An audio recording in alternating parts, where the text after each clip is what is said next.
Hi, this is a poem called Imaginary Friend. When I was a child, I didn't have an imaginary friend. I had instead a bear called Ted, a doll called Susan, and I would believe they were real.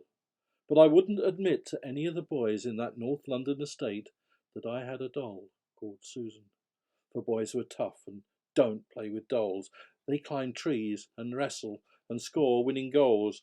And God help the boy who doesn't fit in, for his life just isn't worth living.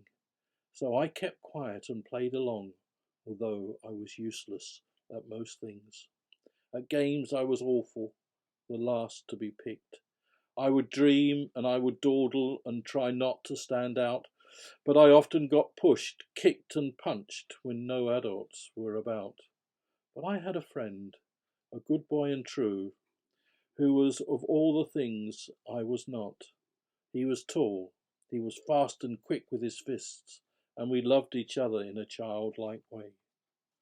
What he saw in me I never knew, but we spent long days up in our rooms looking at magazines of beetles, and he liked John the best. We'd go to the bus depot and collect ticket rolls from unwilling conductors who'd finished their shifts. And with penny for the guy, sir, we made a few bob until the guy got nicked and was pushed through a shop. And there in the window, left on display, was a size 11 football boot that got dropped in the fuss. We walked down to Spurs to see the big match, paid 2 and 6 to stand in the crowd. We were passed to the front so we could watch the game and cheered for our Jimmy and Gilly as matches were won. But the glory days have come and gone. I still have Ted, but Susan's long gone. Dropped on the beach on Clacton's fine sand, and Ted's in a drawer and battered and thin, and most of the stuffing's gone out of him.